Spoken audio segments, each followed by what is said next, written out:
Good morning. Good morning. Are you all awake? I can't hear you. Good morning. Much better. Thank you all so much for joining us this morning. We have a robust panel to get everyone's blood flowing. And our goal this morning, and we'll get into intros, but our goal is to hear from you.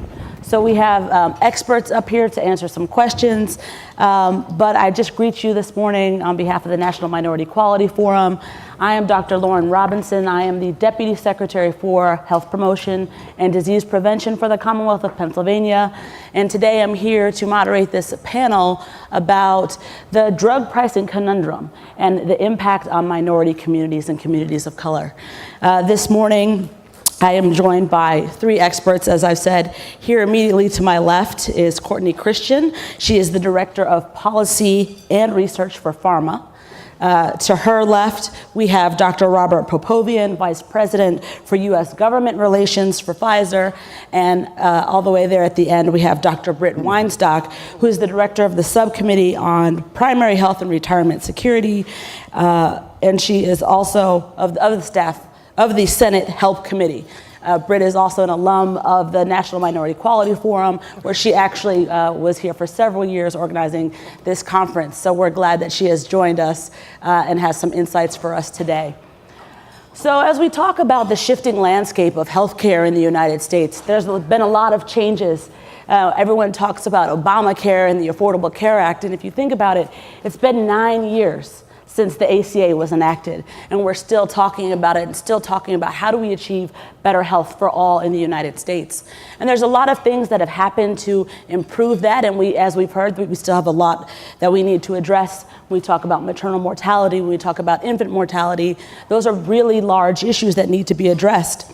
But when we talk about drug pricing, in recent weeks, this has been at the top of headlines. I don't know how many of you all received the daily AMA blast, but there's been several in the past few weeks about drug pricing and how salient this is as an issue.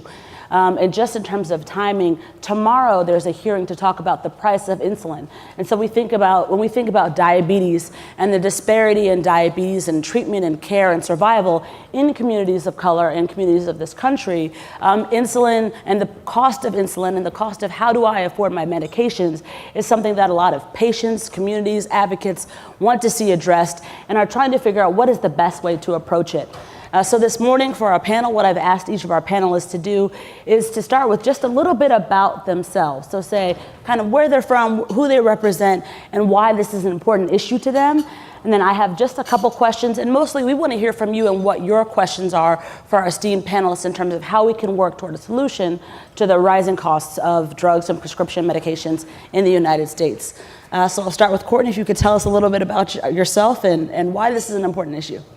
Well, good morning, everyone. My name is Courtney Christian. I'm a Director of Policy and Research at Pharma from Tallahassee, Florida, and I started out at the very bottom on the hill as an LC, and health policy has always been an issue that's close to my heart. In fact, Dr. Weinstock and I were in the trenches together on ACA when the sausage was being made. So it's gratifying to see what has happened with it in the past 9 years and to see what still could become. So pharma is, sort of a boogeyman word sometimes, but I promise it's not all bad. We represent 30 plus biopharmaceutical research companies who send researchers into the lab every day looking for the next breakthrough cure, and they're not worried about whether or not a patient, they're not worried about their class or their race or their ability to pay. They're just looking to put patients first and to find the next big treatment that will help them. And so our innovation is really for everyone. And in that innovation comes cost, but actually the cost of brand medicines has only risen about 1.5% over the last few years. So the cost of medicines is really growing at the slowest rate in some time. But patients are still feeling the pain at the pharmacy counter, and a lot of that is due to the fact that some of the negotiated rebates and discounts that our manufacturers offer to insurers and PBMs are not getting to them at the point of sale. So that's something that we look forward to working with the administration and policymakers on to make sure that those savings reach patients where they need them. That's amazing. Great.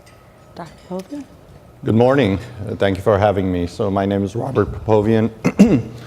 As a background, I'm a pharmacist, trained clinical pharmacist, and I have a degree in health economics. So I came from both sides of the aisle looking at this issue for a long time. About 22 years ago, I've been dealing with this drug pricing, healthcare cost issue. And I really started looking at this in 1990s when we really had the payment reform era that sort of came to a screeching halt because we didn't do things the right way. But the way I look at pharmaceuticals is that pharmaceuticals are important because there's only like 3 things that happened in the 20th century that has increased longevity in the United States. One is clean water.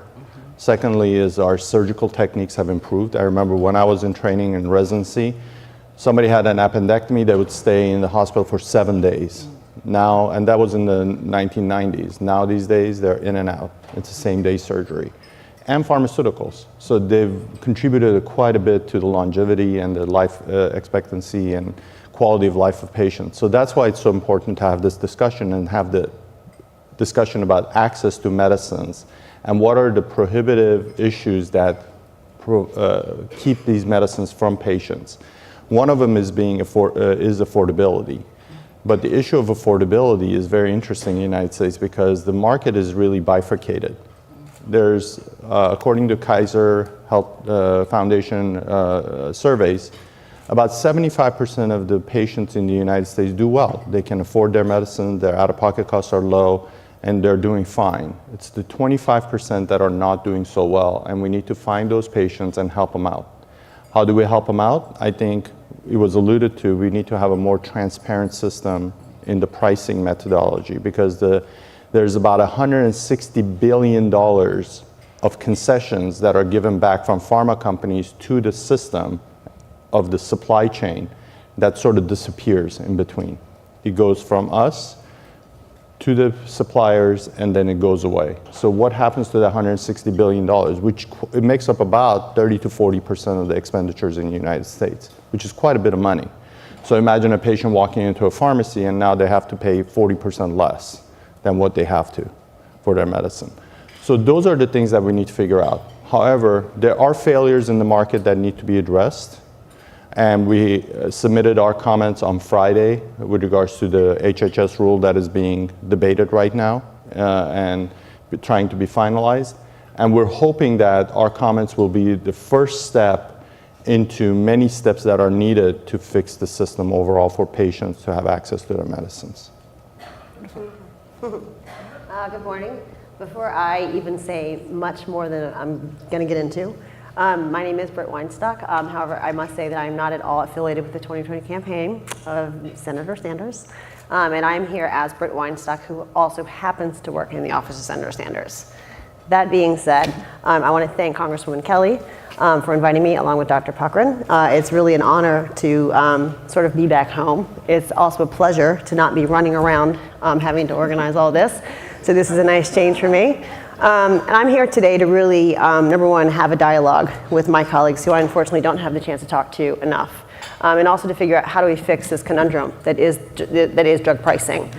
This matters to me because as a woman of color, I know who's most affected by these issues. They are people who look like me. As a relatively healthy woman, I worry that if I get sick one day, I may be somebody who is cutting pills or rationing something or skipping meds or having to figure out, do I pay for my rent or my food or my medicine? And I don't think that any of us in this room have to look far in our families to know someone who's in that situation. So to be a part of a conversation that looks to figure out how do we fix this problem and how do we look at the healthcare kind of table, and it's a big table and there's a lot of room for everybody. There's room for pharma, there's room for companies, there's room for staffers like myself and for members, but there's also a room for just common decency, and that's gotten lost in the shuffle. And so I would like to be a part of the solution towards ensuring that the issues that we're facing today and the issues that I hear about as a staffer all the time, I hear about a little bit less.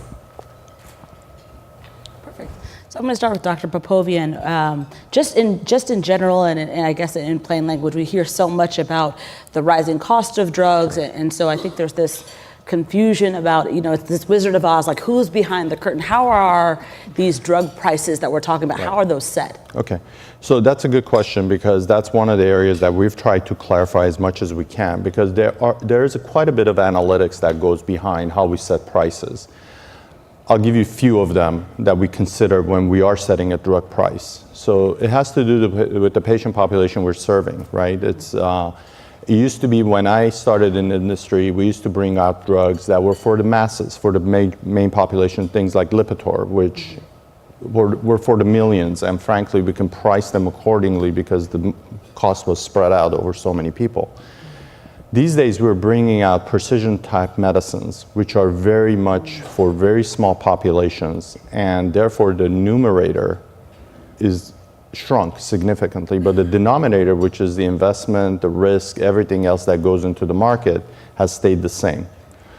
So the other things that we look at, frankly, when we bring a product to the market is how much access restriction there's going to be, right? Because if there's significant access restriction, we have to pay for that in form of rebates, which we're trying to address, or fees and everything else that goes into the system. So that increases the price. Then there's things like prior authorization, for example, which if you're a physician, you know very well how that impacts your practice. There is the investment for future research, the past research, all the failures that go into developing it. And then finally, we look at our portfolio. We do pricing based on our portfolio, not individual molecules. So I've been with Pfizer for 22 years. I've been involved with launch of 6 products where the product was actually approved in the market and marketed to the patient population. 3 of those products no longer exist in the United States. They were pulled from the market. So all of those products were invested in, research was done, was brought to the market.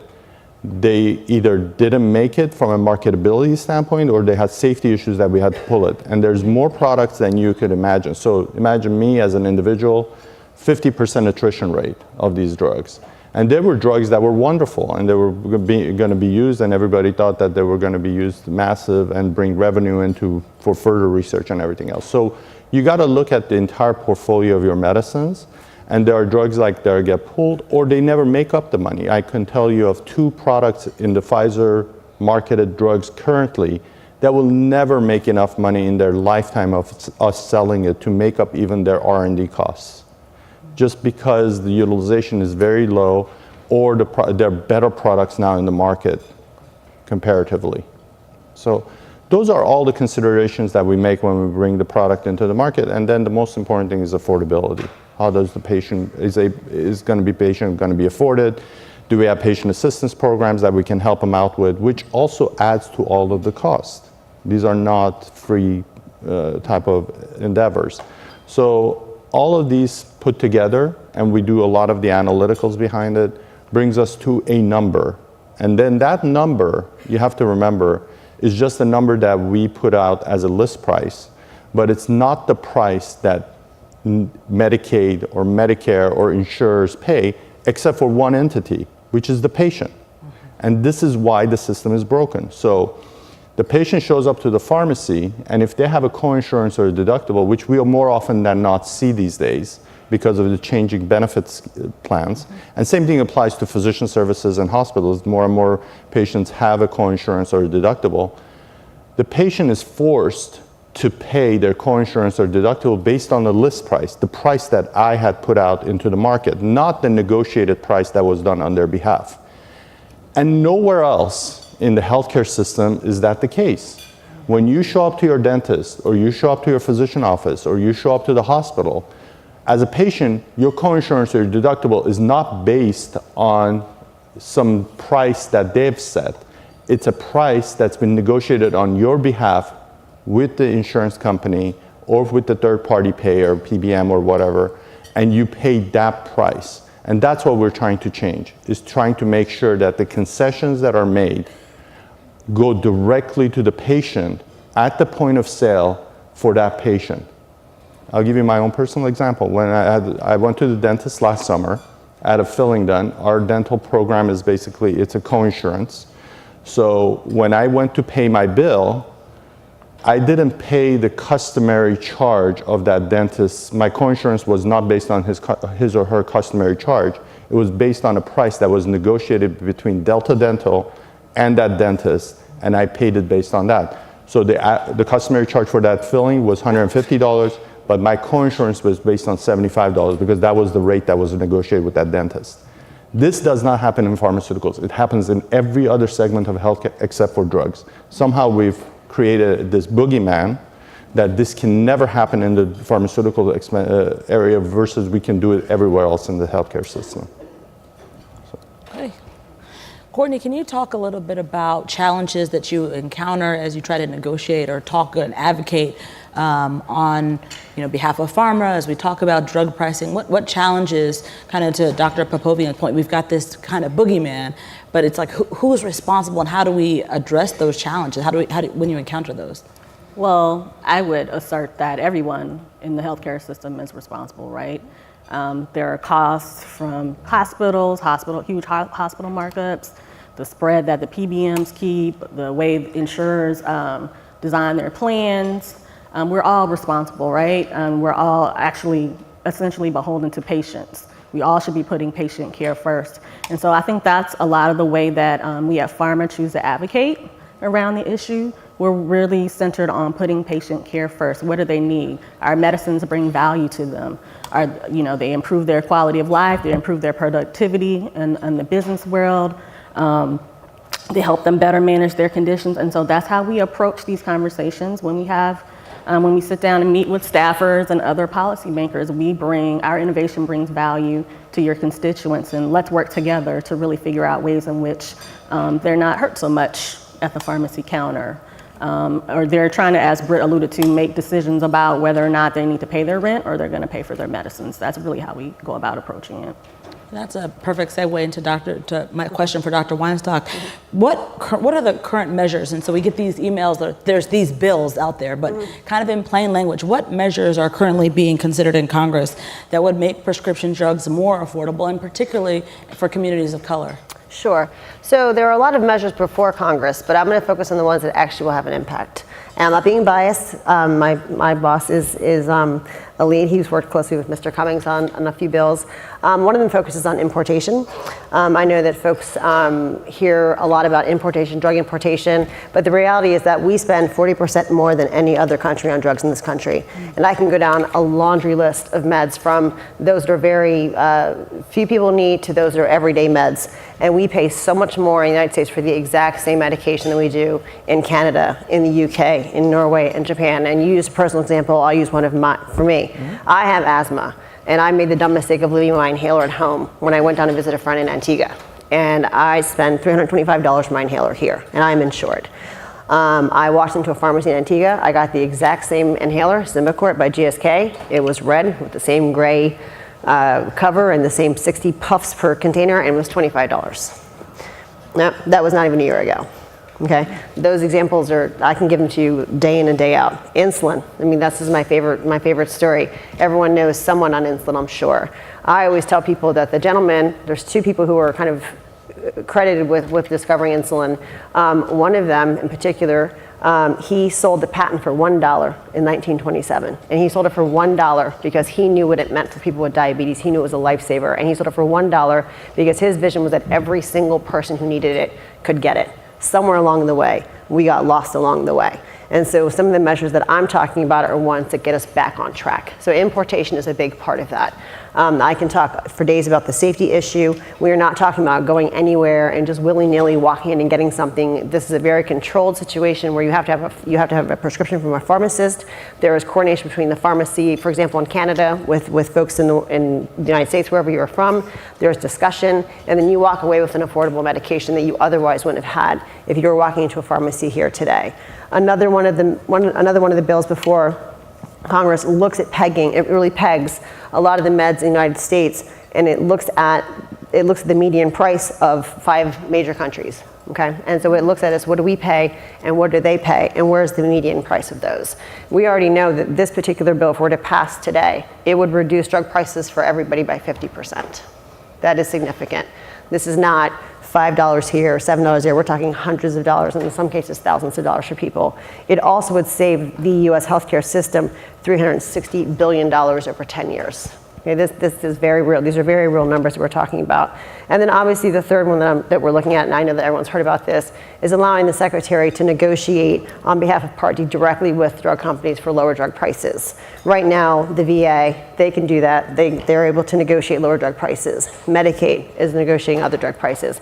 Medicare negotiates drug prices, or cannot negotiate drug prices. And as a result, we have seniors that rely upon drugs. And we know they're taking more meds than anybody else. And we have folks who just cannot afford the medication. If the secretary were allowed to negotiate on behalf of Part D, we do think that people would see a reduction in their drug prices. A fourth measure, which does not seem to make maybe people don't make the connection, but it's really important, is community health centers. Community health centers have a program called 340B. The 340B program puts affordable drugs into people's hands who need it the most. And we are in the process of trying to reauthorize community health centers for 5 years. There is a bill before Congress now that does so. It also increases the funding for community health centers by 10% every year over 5 years, but 340B is a big part of that. And so we need to make sure that we are doing everything we can to make sure that not just older people have access to meds that they need, but that younger people do as well. Perfect. That was a very robust, a lot of things I've got to take back. No, but it's helpful to have it broken down. I think sometimes we get so much at once, it's difficult to digest in a news article, and sometimes they miss the point. So it's great to have that broken down. Dr. Popovian, as we know, if we think that the Affordable Care Act was passed and how long it's taken us to continue to work to get it right, we know that it's working. We know that Medicaid expansion is reducing healthcare costs. When we talk about the out-of-pocket cost to patients and to consumers, what can we do now? So we've got these bills that are poised to pass. We can write to our legislators, but what can we do right now to decrease these out-of-pocket costs? This goes to the issue that I brought up with regards to the point of sale, right? Where the patient shows up to the pharmacy and they can benefit from those concessions that we're making on their behalf to the insurer or the PBM. And this goes to the issue of how do we evaluate drug pricing in the United States versus ex-US countries, the developed. First of all, you need to compare us to the developed countries. I mean, if you're going to compare us to Antigua, I don't think that's a fair comparison. We should be compared to Norway and Denmark and Luxembourg, and those three countries I mentioned, they have per capita higher than the United States, actually. So let's do that first. But the most important thing is that it's an apples to oranges comparison with regards to prices, because the prices that you see in the United States and what the patient is exposed to when they show up at the pharmacy is the retail price, is the sticker price that nobody in this country pays for. So before we jump into an area that we're changing the entire landscape of whether we import drugs or don't import drugs and all these things, let's figure out and clean up the mess, which is this middleman mess of these concessions that are done, and then you'll have an apples to apples comparison. And if you look at an apples to apples comparison, the differentiation between our pricing and ex-US pricing, even in developed countries, is not as significant as people think, and it's actually in line with how much more we pay for health services in general in the United States, where physicians and hospitals, we pay about 30 to 60% more for pharmacist salaries and physician salaries in the United States than compared to Canada. So first, let's do the comparison and clean up the system. So what you said is that how do we fix the system that the patient immediately benefits, is being able to take the rule that was introduced by Health and Human Services for Part D and for managed Medicaid, and implemented immediately, where the patient at the point of sale is able to gain all of the benefits that has been done on their behalf, which could be up to about 40 to 50% savings because of the amount of money that it's comparatively. And then let's have a discussion about whether we have an apples to apples comparison to United States versus ex-US pricing. I would just like to say something regarding importation. I think it's often thrown out as sort of a panacea to figuring out the issue of drug pricing. But right now, Canadians have a drug shortage. They've had some drugs that came in from China that had some substances that weren't supposed to be part of the formulation of the medicine. So I think when we talk about importation, we really have to think about safety issues. There's a reason why no HHS secretary has really ever certified for that. There's a reason why 4 FDA commissioners have said this may not be a great idea, and an FBI director as well. So I think when we think through those issues, we really should not think about importation as this big problem solver. Except for, can I add one thing to that? When the hurricane devastated the Virgin Islands and Puerto Rico, as we all know, and I know that Congressman Christensen certainly knows, I know I do because my parents were in St. John, there was a huge plant in Puerto Rico that was destroyed. It produced drugs, right? It produced drugs that were big money makers, that were highly needed, and nobody else was producing them, okay? So as unsafe as importation supposedly is, they lifted the ban and they allowed those 2 drugs to be imported from other countries into the United States until things got back up and running in Puerto Rico with that plant. So that's one thing I do have to say. The second thing I have to say with importation is that we are not talking about, and I know that there's rogue drugs, there's no doubt about it, but there has never been one death because of importation when it was a legitimate pharmacy from Canada or the UK or Norway from an American. That's never been documented. And to your other point, I wasn't comparing the system of Antigua to the US. I would have used the example of Canada for the inhaler. I just haven't been to Toronto lately. So I was just in Antigua, that's why I did use that one. But there are times when we have allowed for importation during times of emergency. So we allowed for it after a hurricane, and that was horrible. So don't get me wrong, I'm not saying it wasn't. But if we can do that, and we're looking at basically the tornado that people are facing, say with drug pricing, if we did it then, why can't we do it now? Thank you for that. So as we think about keeping the patient first and making sure that we're paying for things that actually help patients and that patients value, we talk about value-based care. I know pharma has some initiatives around value-based care, and Courtney, I didn't know if you could speak to kind of how does pharma define value-based care, and then maybe if each of you all had something to contribute after Courtney sets that stage for us. I think when you think of, when you think about value-based care in a way that I alluded to earlier, putting patient care first, what is the value of the medicine to the patient? Some of our companies have been engaging in value-based or results-based contracts with different states. Louisiana comes to mind as an example with Hep C medicines and their Medicaid program. But we're really trying to work with insurers and with state Medicaid programs to figure out ways in which to take some of the onus off of states and their budgets, but also off of patients in the commercially insured market, take some of that cost away from them and figure out if we engage in these contracts, what's the value to the contract? Are the patients seeing some sort of improvement in their condition? Is there another way to do it? So we're really thinking about ways in which to have kind of creative models of payment going forward and contracts going forward.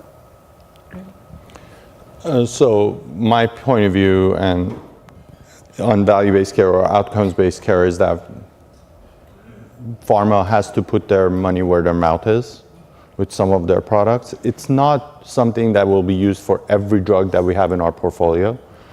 Clearly, Pfizer is a little bit of a unique company because we have branded medicines, innovative branded medicines. We have generic drugs that we manufacture through our facilities, as well as biosimilars.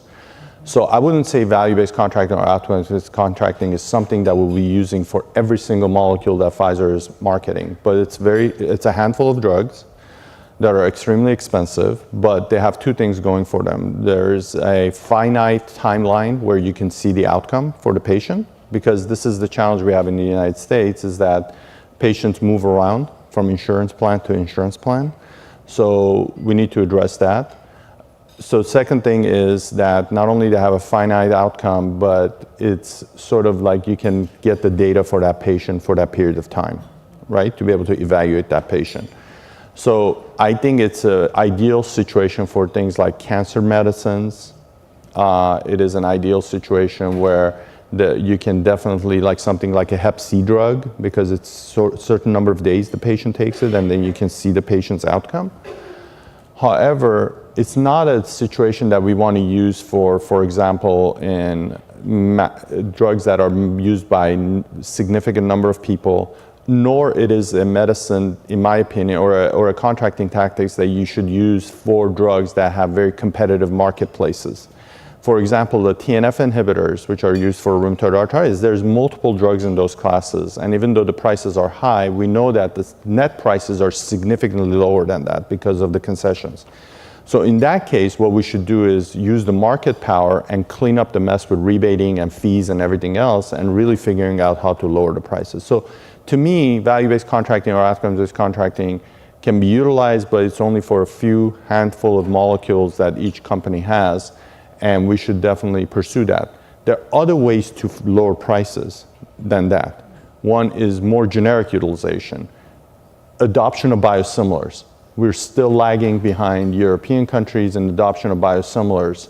And the reason being is, again, going back to the way contracting is done. I'm sure you've heard the contract term of rebate trap or rebate wall that prohibits or doesn't allow the uptake of biosimilars, because biosimilars inherently provide a revenue source, or biologics provide a revenue source through rebates and fees to the PBMs and the insurers that they don't want to give up. So to me, outcomes-based or value-based contracting can be utilized. It's useful, but it's in a measured way in certain molecules. Can I just add a couple things to that? One thing I think, I know that I am not a researcher like you are, and I've never been a part of a clinical trial in any capacity. But one of the things I think is important to remember is that as we talk about the process and the cost involved with bringing some of these drugs to market that are, as you said, a little bit more rare, not the everyday drug, you know, those clinical studies also receive a lot of taxpayer dollars. Okay, so your taxpayer dollars are also going towards paying for those trials. So that's important to remember, because if you're a part of getting them to market, when they do come to market, then you should at least be able to afford them when they get there. The second thing is that with the Hep C drug that you're mentioning, I think that that's a great example. You know, that drug is a lifesaver for folks with Hep C. As anybody knows, I think it's like 80–90% it cures Hep C. And it's a regimented, you know, you don't take it forever, but it does cure Hep C. When you don't cure Hep C, as everyone in this room knows, I saw a lot of MDs and nurses, you know, it progresses to cirrhosis and or liver cancer, and you die. So it literally is a death sentence if you do not get hold of this drug in many cases. That particular drug that we're talking about costs $1 to manufacture. It is sold for $1,000 a pill. So I don't necessarily know that that's the best value to the patient. It is valuable in terms of saving lives, but it's not very valuable when you can't afford it. So I just wanted to, I'm not arguing with you, but I just think that it's important to add those pieces into the discussion. But you put a microscope on the issue, because this is not a $1,000 drug. We know that that's not what the payers are paying, right? We know that the concessions in fact, Express Scripts came out and said that we're paying lower prices in the United States in net price than they were paying in UK for this medicine. So this is the problem. You see the $1,000 sticker, but that's not what people are paying, except for patients who have a coinsurance or a deductible. And that's why we need to fix the system. You make a great point. But the problem is that everybody sees the $84,000 price tag because you take it for 84 days consecutively, but don't realize that the payer pays a fraction of that amount. And guess what? The patient is not benefiting currently through the system we have right now. And I want to go back to the issue of government funding for research. Government absolutely funds basic research, without a doubt. And we had Francis Collins actually speak at a breakfast last week. And he spoke about the partnership between industry and government. But I'll give you one specific example with one of our products. So when the product is being researched by NIH or by government institutions, they're doing very basic science research and very early development pathway. It is not about a molecule. They don't even know if a drug will be used to even treat the patient. So by the time between that basic research and actually a product appearing next to a bedside of a patient, the average length of time is 18 years. So it's not like government develops the pathway and next year we're bringing products into the market. It takes a lot of time and effort and energy and dollar amounts. And that's why the biggest supporter of industry government partnership in research is NIH. And they know they cannot do what they have done for patients without the support of industry. And I would ask you, all of you, to listen to what Francis Collins has said over and over again. And I'll add to that, because I also have talked with Dr. Collins, Sure. and he's quite fantastic. And I would just say that the U.S. Army dumped a ton of money into what could have been, hopefully, a cure for Zika when Zika was flourishing. They got the molecule all the way to the point of the human trial phase. The U.S. Army funded that. They were then getting handed over to a drug company to then take it across the finish line. That did not happen, so it's not as seldom as you think, and it was a substantial amount of money. It's unfortunate that it did not happen because, as we know, when there's a Zika outbreak, it is devastating, but there is a relationship there that I think is important, again, just have as a part of the conversation. Absolutely. So as we think about, I think we've done a great job of kind of talking about and discussing and dissecting the complexities of drug pricing and about kind of where we've been, what's on the table for where we can move forward, and tying it back to the impact on minority communities. And if we think about communities of color in this country, we know that the payers are setting certain rates, but how do our consumers or how do patients know, or how do they know any of that? How do they become aware of this? Is it enough for them to read the news, or how do they know when they go up to that pharmacy counter what they're going to be paying? So let me tell you, as a pharmacist, what I would do as a patient. I would do two things to help patients immediately, and that includes all patients, but specifically minority patients. Number one, when you go to your pharmacy, ask what the cash price is for that medicine, especially if you have a co-payment. We know that in certain cases, and Schaefer Institute, which I graduated from, I have to put that plug in there, I did a study about 2 years ago. They looked at one payer, one pharmacy chain, and the issue is called clawback. And it happens in 1 of 4 prescriptions in the United States. So when a patient walks in and you have a co-payment, at times the co-payment is actually higher than what the cash price will be for the patient to pay if they bought that medicine for cash at the pharmacy counter. And patients in that one trial over 1 year period in one payer overpaid by $130 million. 1 out of 4 prescriptions. It's not just generics, it's also brand name drugs. So that's the number one thing I would do to the patient. Tell the patient, ask for the cash price whenever you show up to the pharmacy. And I'll give you my personal experience of what happened to me last year. The second thing I would do is make sure that if you're an employer, and some of you are employers, you would do exactly what Pfizer does for its employees. We have a clause in our pharmacy benefit that says if I walk into a pharmacy and I have a copayment for it, I pay the copayment. If the price of the reimbursement to the pharmacist is less than my copayment, I pay that price. So I pay the price that the pharmacist is being reimbursed at the point of sale, not the copayment. So I'll give you my personal example. I have a daughter, 16 years old, had an infection on a Sunday afternoon, called Teladoc, obviously, because we didn't want to go to the emergency room, prescribed an antibiotic over the phone to the local chain drugstore that we have open on a Sunday, this was a late night. I show up to the chain drugstore. They don't have my pharmacy benefit information because I used the other one. So I walk to the counter, and Pfizer prescription plan is a the one I have anyway, because people have different plans, right? Mine is $20 for generics. That means I pay $20 copay for generics, any generic. I walk to the counter because they don't have my information. I walk up and they say, well, we don't have your pharmacy benefit information. You have to pay the cash price, or this is our cash price, and the cash price was $18. So I'm going, I saved $2, right? But it gets better. Remember, Pfizer has a clause in their benefit package that I pay what the pharmacist is being reimbursed, not necessarily if it's lower. So I asked, okay, fine, put my information in there. So they put my pharmacy benefit information in there. I walked out of that pharmacy paying 84 cents. Wow. This is how patients overpay. If I didn't know, I walked up and asked for the medication, and they just gave me the medication. I paid my copayment. I would have paid $20. I thought I was doing very well paying cash price at 18. Because I have the clause, that means the pharmacist was being reimbursed only 84 cents for that medicine. I ended up paying 84 cents, walked out of that pharmacy. I would have overpaid by $19. This happens in 1 out of 4 prescriptions filled in the United States. So Congress passed last year the gag rule, which mandates pharmacists have to tell, or allows pharmacists to tell the cash price. But it needs to go a step further. It needs to put the same clause in every employee's program that I benefit from, and only 50% of employees have this clause in their contracts, that I pay what the pharmacist gets reimbursed, period. And that way patients will save money immediately.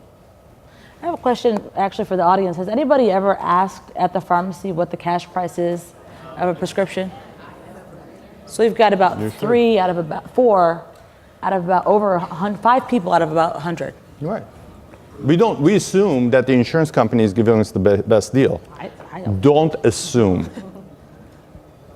I would add on to what the issue he raised around gag clauses, the federal law that was passed last year, and it's being passed in states around the country too, that lists pharmacists were previously contractually obligated to not tell a patient about low prices. So there's been a lifting of the gag clause at the federal level, at the state level, but also I think to some of our earlier points, there just needs to be transparency across the system.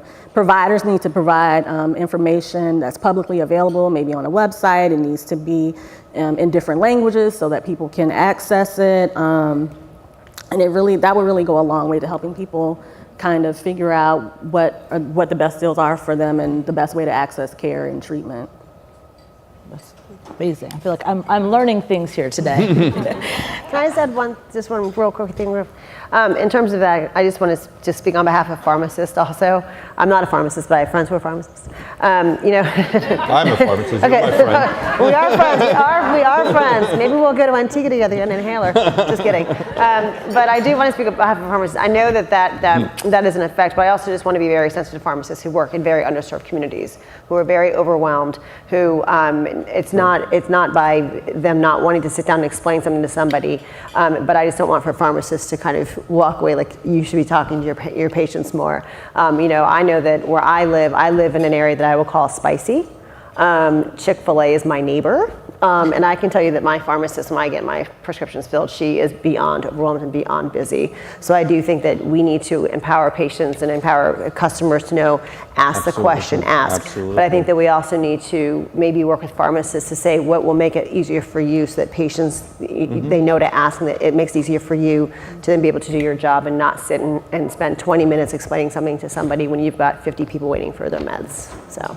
Absolutely. And Dr. Weinstock, that I think is a great segue for my next question to you. So as a relatively young woman of color, you know, this issue is obviously very important. So why is this important to you? And then speaking to the demographic that you're a part of, what is it that younger people of color can do to advocate or be involved or really advance this issue and raise it to levels that the community will be able to understand and benefit from? Yeah, I mean, this is important to me because as I'm a woman of color, I'm lucky, I'm relatively healthy, but I have very unhealthy people in my family. And so I see what happens when they can't afford their meds. I see the splitting of the pills. I see them saying, I take this every day, let me take it every other day, and I see the results of that. I've heard stories of, rationing insulin. I told this story to the congressman earlier, I had it was a family that came in, and it was 2 sisters who were in grad school together, and this was actually, I think this was on the news too. They were both type 1 diabetics. One was in law school, one was doing a master's in something, but they lived together. They couldn't afford insulin because this price had gone up so high. They couldn't afford coverage through the exchange, so they were rationing. So they would do the stick, and whoever needed it the most got it that day. One of those sisters is now dead. I know that there was a young man who made national press because at the age of 27, he was rolled off of his parents' plan because he was past the age of 26. He also found himself not able to afford insulin. He died. I think it is absolutely atrocious. I'm not even diabetic, that in this country, we have people dying because they cannot afford insulin. Like, that keeps me up at night. I think it's fantastic that we have people now dying with HIV and not because of it. I think it's fantastic that I have friends who are cancer survivors. I think it's fantastic that we are seeing so many great advances made with medicines that have come to market. But I think it's an atrocity that people who look like me are disproportionately more likely not to be able to afford them. And so as a younger woman of color, I worry about what's going to happen to me if I get really sick. I don't ball out. I am a public servant. I am a coupon cutting, looking for savings, we'll go to Nordstrom because I can take something back in a second kind of person. And I worry a lot. I worry a lot about what would happen to me if I find myself really sick, and if I saw my drug price shoot up 500% or 5,000% like we saw with EpiPen overnight. That makes me nervous. And so I'm in a situation and in a position now where I can use what little voice I have, and I can talk loud, but I don't vote, to try to affect change. Because I always say, if you're not at the table, you will be served on it. And I think that with this particular issue now, and I'm seeing the trend is not getting better, and you're right, the system is broken. And there are a lot of players. And I think that a lot of people do the blame game.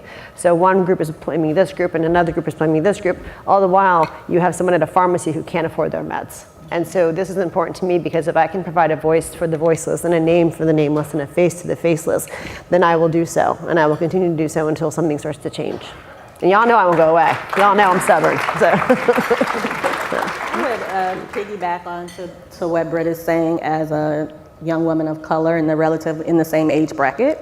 You know, during ACA, when it was happening, both of my parents were sick at the same time. My mother was diagnosed with non-Hodgkin's lymphoma of the brain, and my dad had a heart transplant, all in the same year. And so drug pricing and insurance costs were a really big issue for us. And I've carried that work over into how I view what I do at pharma. Currently, I have a young son who has a congenital heart defect. He was on blood pressure medicine from 4 months until last summer. And so I'm really seeing the value of medicine, still with my father on his anti-rejection meds, but with my son in his treatment with his heart condition. And so I think for me, I carry those issues with me to pharma every day and make sure that while I have a seat at the table, we're talking about how these issues affect communities of color and how we can make sure that the innovation that we create gets down to everyone. Amazing. With that, I'd like to open it up to the audience. If you have questions, I think we have 2 separate mics. Don't be shy. I know some of you, and I will just call you out to ask the question. Good morning.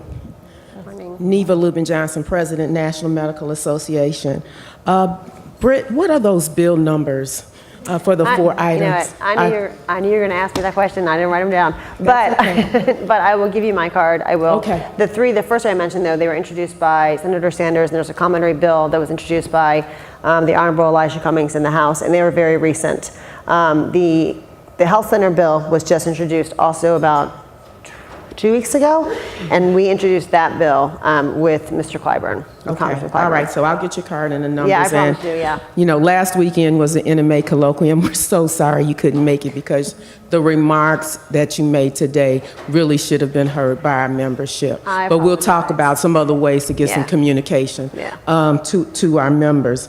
I just want, first of all, the comment statement made about the medicines costing less than the co-pays. Actually, some states are enacting legislation that patients who show up at a pharmacy are to be told when that is occurring so that they can pay the lesser price. So that has started across the country. And I just wanted to comment about, you know, talking about salaries and making a level playing field. By the way, a disclaimer, my bachelor's is in pharmacy, and I worked for 2 years before I went to medical school. Very good. Now, I know at some point a few years ago, and it probably still exists, that there's a shortage of pharmacists, to the point that a few years ago, pharmacists were getting signing bonuses like sports players do, to go work for some places. And I think that has something to do with salaries.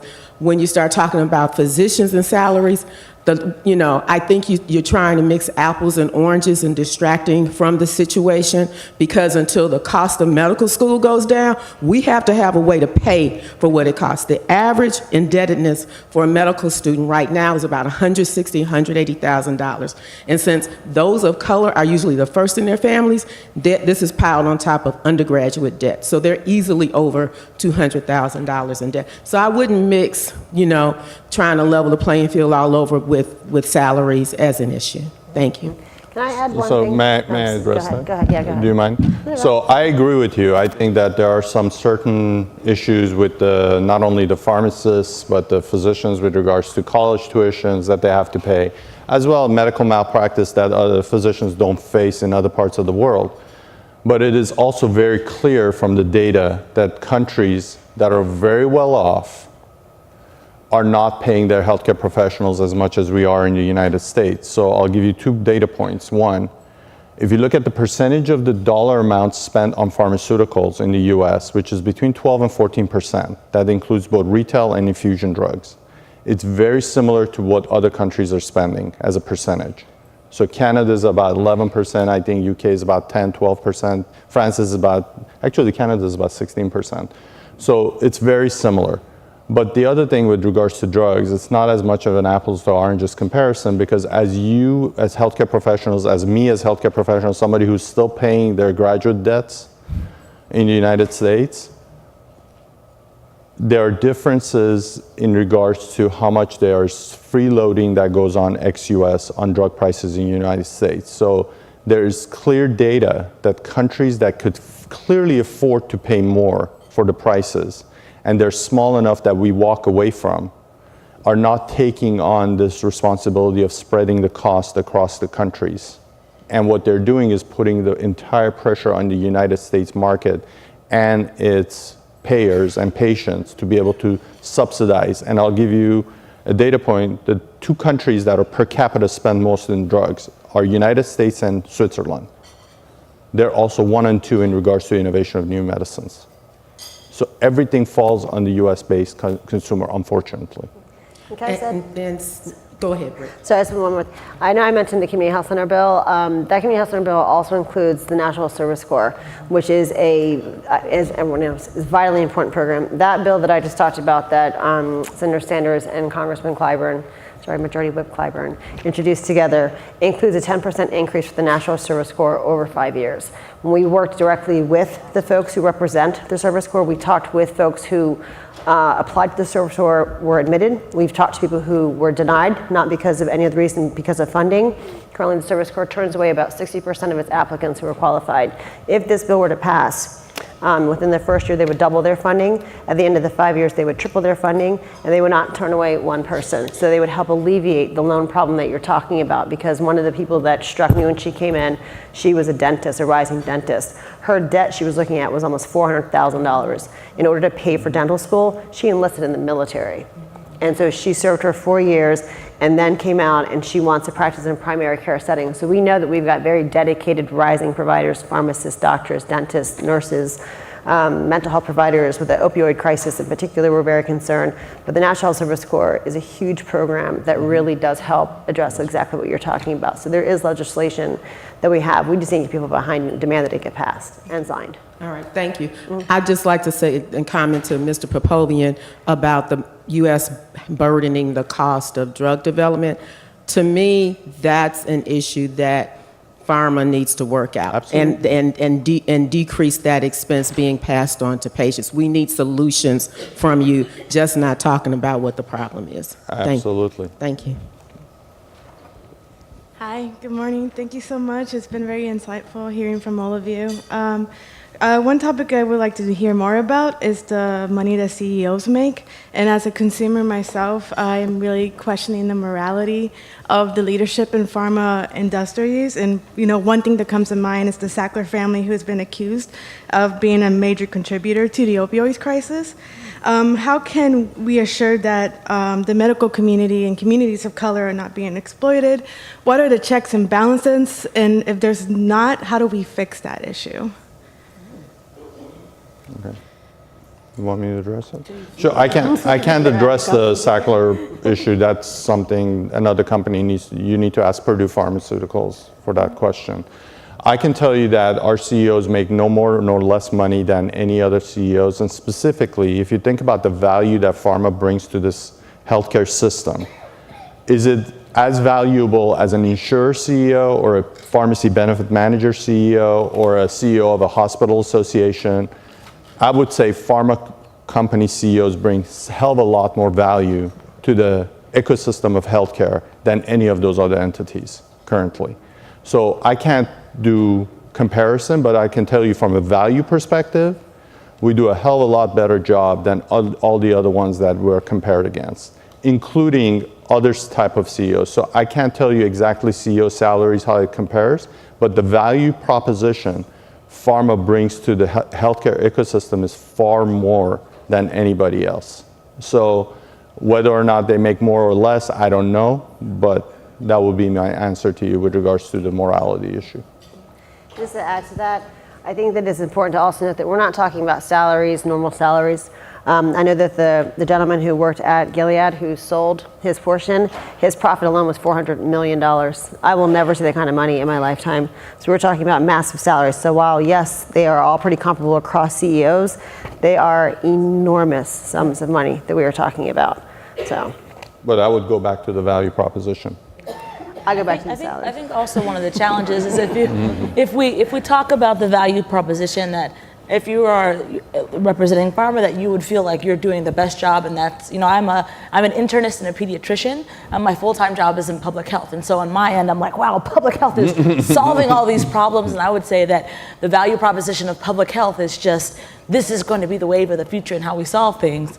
But one day, my salary will probably get to a point when I can pay my med school loans. But it is interesting that as we think about public service or the different parts of the puzzle, that I think we all need to cooperate and work and be at that table working together. It is interesting if you look at the difference in salaries, and I think beyond that, and as we talk about communities of color and being at the table and the heads of these organizations on the foundation side and on the private side, kind of who's represented in that room and whose faces are at the table, and often we are not the ones kind of at that table making those salaries and making those decisions. So that's probably a conversation for another day, but I think as we talk about communities of color and representation, that's another area that we could definitely delve into. But I thank you for your question. Good morning, everyone. So my name is John. I run a nonprofit pharmacy that provides life-saving medications to the uninsured living in Northern Virginia. So one of the things that you talked about is how pharmacists should advise what the cash price is. The problem is it's not the pharmacists don't know what the cash price is or what the copay is. It's insurance benefits. You have to understand the benefits when you sign up as a patient with your employer, because we often go for what's the cheapest out of our paycheck to pay for our deductibles.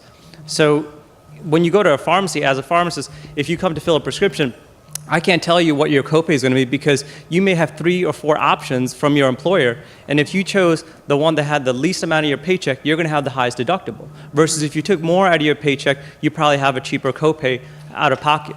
So it's not always as cut and dry of the pharmacist has to tell you what the cash price is and if it's cheaper than your copay.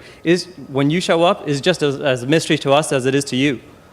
But you have a better idea because on your insurance card, it'll tell you, is it $5 for generic, $10 for brand, $20 for tier 2. Those are all things that you have to decide when you sign up for your benefits. It's not the pharmacist that we know all this information. We do the same thing of looking at what's on formulary. Is it a tier 1, tier 2, and tier 3? So that I just want to make sure people understand. Pharmacists will provide information, but we don't know as much because we're not the ones that are signing up for the benefits. It's you as employees have to talk to your employers to make sure you're more educated. One thing ACA did was change the explanation of benefits. So they made it where it's not convoluted information. It's a lot more clear cut in terms of laying out what are your out-of-pocket expenses. So you do have to factor in not only your medical expense, but also your prescription drugs. So if you have asthma, you have to take a drug. So factor that into the benefits you choose.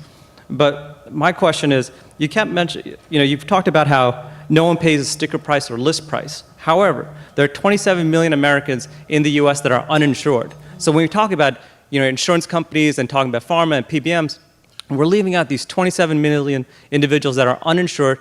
And according to the Merck CEO, Ken Frazier, when he testified in Congress recently, in our current system, the poorest and sickest are subsidizing others.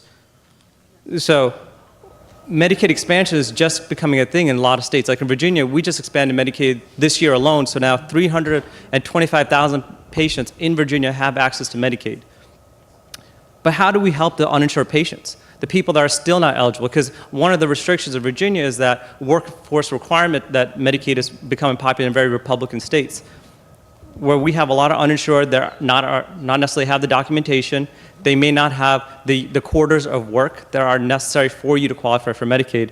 So how do we help the uninsured, these 27 million Americans, which is 1 in 12 people in the country, where forget the insured people. We'll figure that out. But how are we addressing the 27 million that are left in the dark? So that's a really good question, actually. And I'll tell you, there's 2 ways of addressing that. One, we know in the United States, and you should know as a pharmacist, we have a depreciation in prices in the generic market right now. Generic prices are dropping like crazy, and they've been dropping the last few years. Majority of prescriptions, especially for chronic use drugs, are generics. So that's the number one thing we need to do, is make sure those benefits of those price reductions that are coming out of the generic manufacturers are transferred to the cash-paying patient who shows up at your pharmacy without insurance. Because they most likely than not are going to be taking a generic for their chronic med. Now, there are patients who require brand name, innovative type of medicine.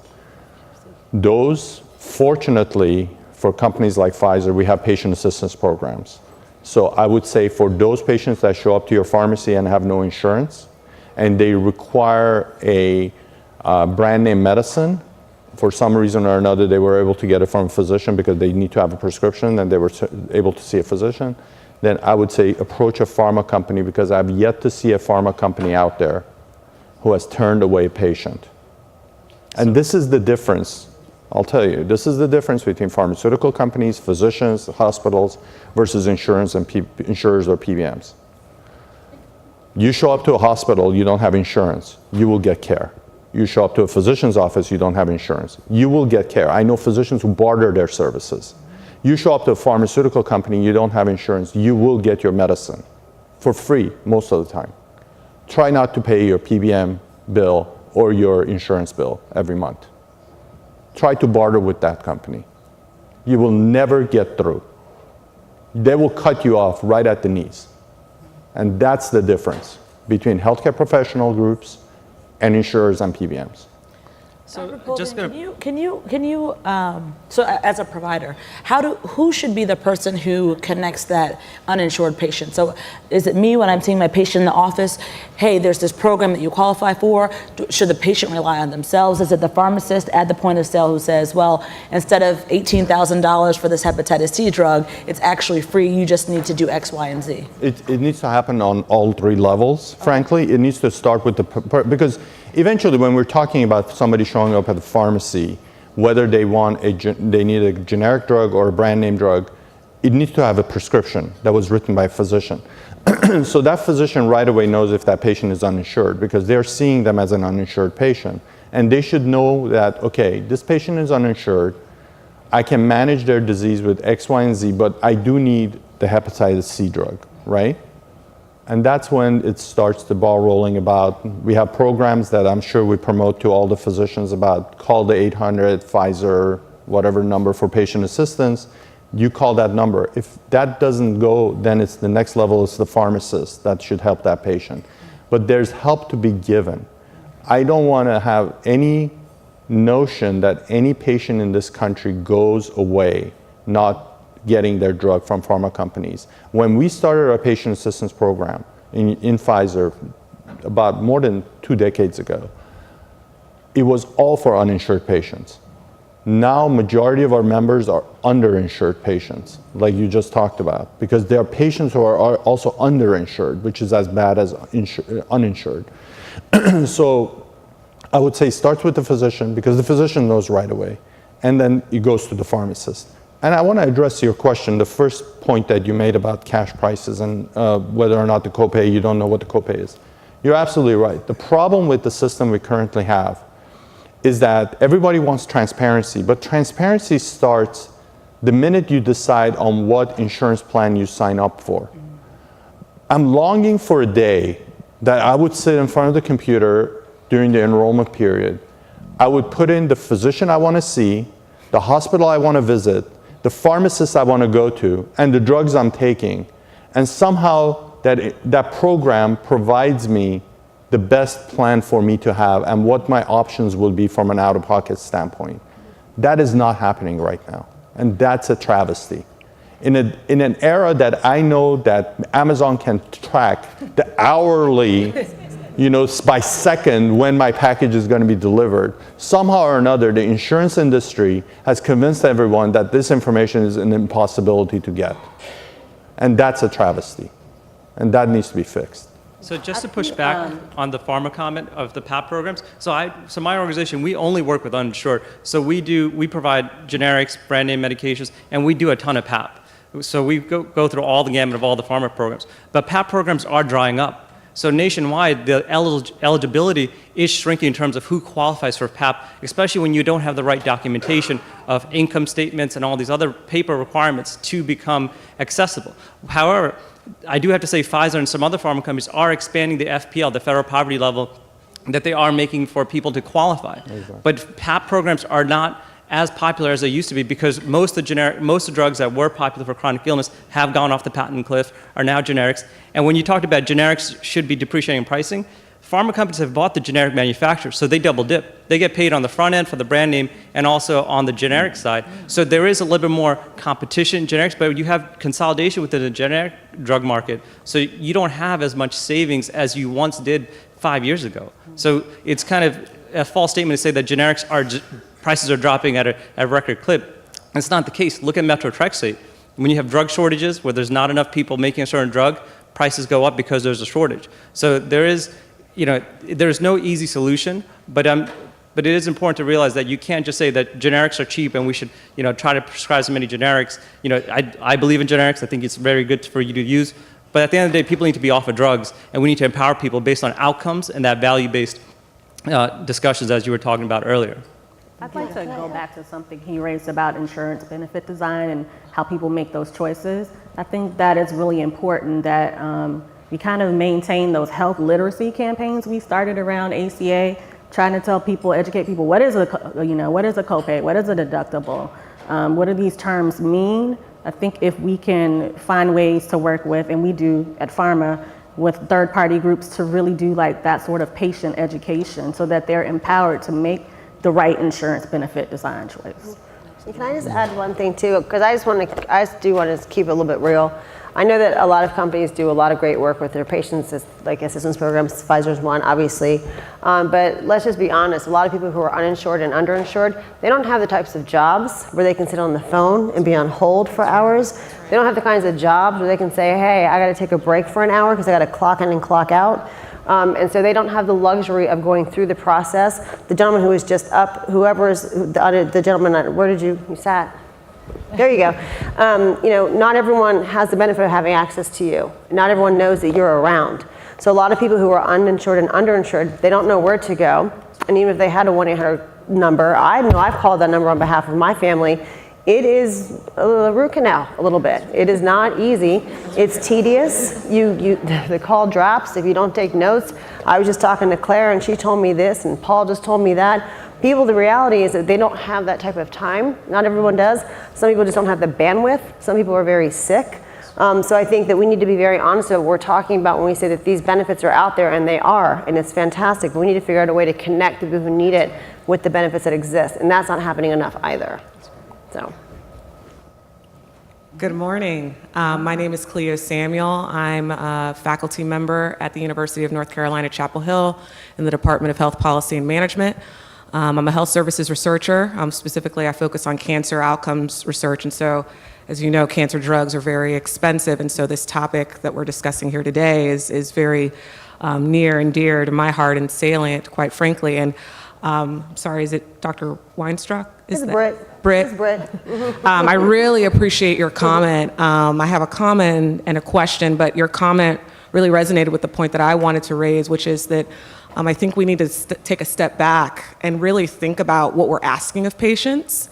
In my case, we work with cancer patients all the time. A big part of my work focuses on supportive cancer care, and part of that is financial burden, addressing financial burden, or as we're calling right now, the financial toxicity of cancer care. And we've actually conducted a study that was in part funded by Pfizer and the National Comprehensive Cancer Network, where we looked at we did a process map to see what patients' experiences are like in regards to trying to obtain financial services, medication assistance, and through the system, so within our hospital system, but also through different foundations and organizations. And what we found is that it's very convoluted, it's fragmented. Even the financial counselors at the hospital, they don't even know how to fully navigate it. There's all these different types of documents that patients have to complete.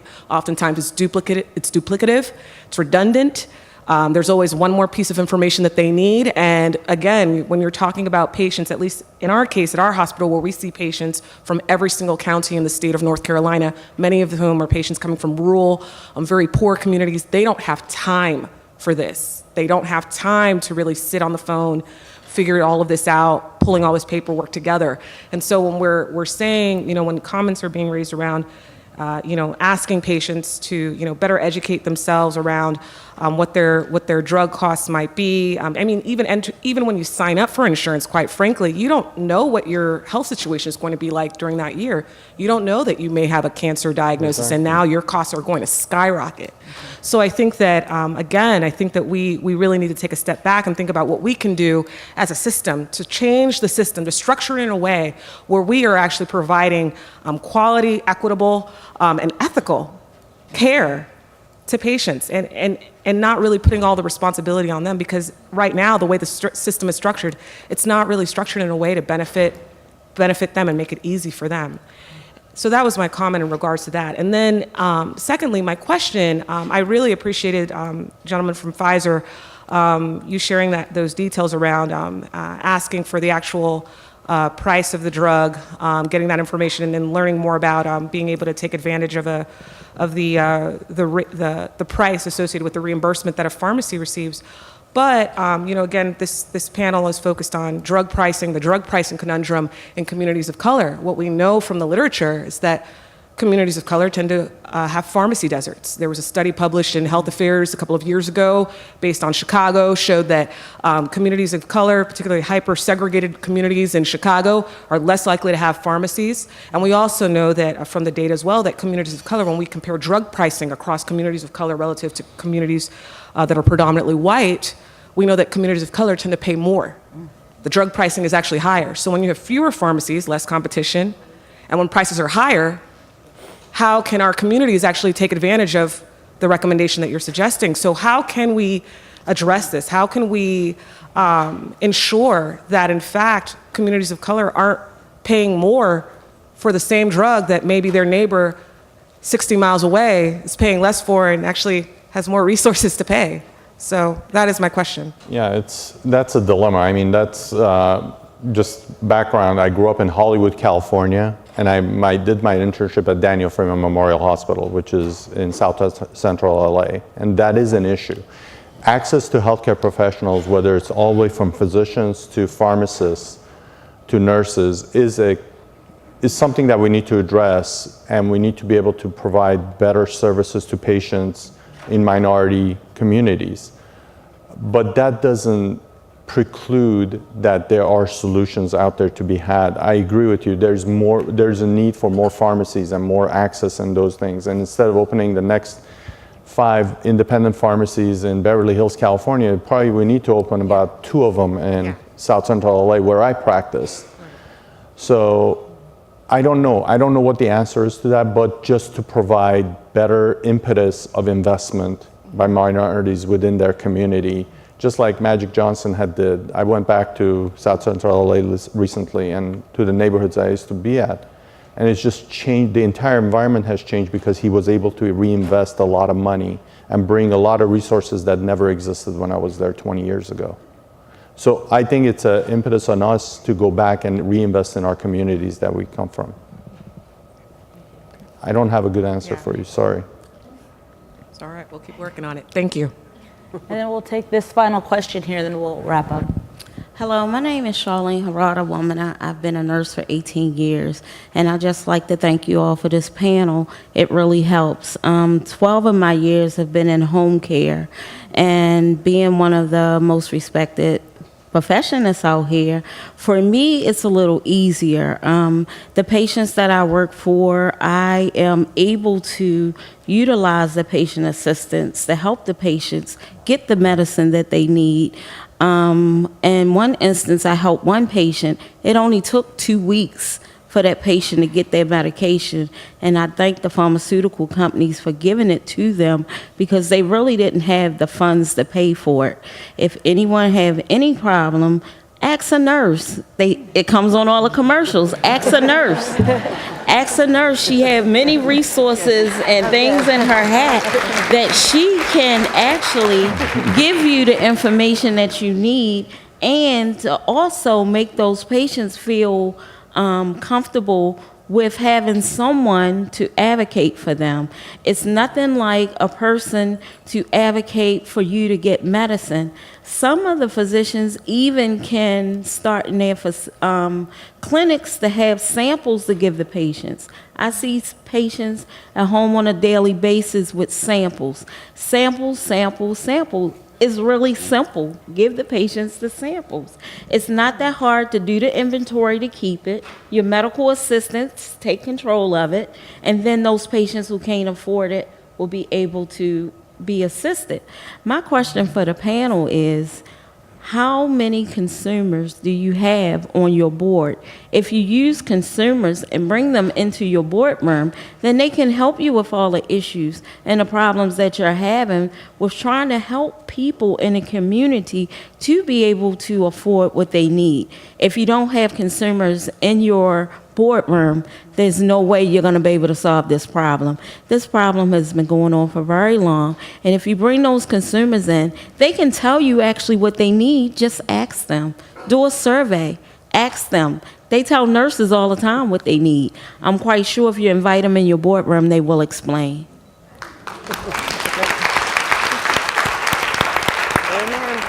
That was an excellent concluding comment, and I think that serves as a good way for us to wrap up. I don't know if you all have anything else to add, but... Can I add one thing? This is a personal favor I'm asking everybody. I was joking with the Congressman Christensen earlier. When I worked in the House side, I met with folks from pharma and PBMs literally like twice a week, literally. I mean, I was at like pharma prom.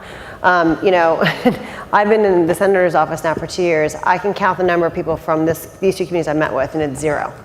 And so I'm going to ask folks to reach out and communicate with me and let me know what's going on your end, and let's open up that dialogue, because this is not one person has the ultimate solution. And I understand that there are folks who push back, who don't entertain talking with certain folks. I'm not one. I said in the beginning of this that, you know, the healthcare marketplace, the healthcare table is a big table, and there's room for everybody. And if we need to put in a leaf and make more seats, then so be it. But I would love to hear from folks, and not just folks from pharma and folks from PBMs and trade associations, but from providers on the ground to let us know and let me know what's missing the mark, you know, ideas, how this could have been improved. So if you guys have pens, I'm going to do something that no staffer does. I'm going to give you my direct dial, so you have no excuse as to not find me. It is 202-224-8914. And I do hope that you do communicate with me, and you allow me and empower me, quite frankly, with your knowledge and your experiences to take back to Senator Sanders, so that when we are pushing legislation or trying to stop legislation, that we're doing so with the right mindset and towards an objective that really does benefit the folks who need it the most. So that's my plea. Well, with that, Britt, Robert, Courtney, thank you all so much. Thank you all for your questions. I think we have a break right now, and then we'll have another panel.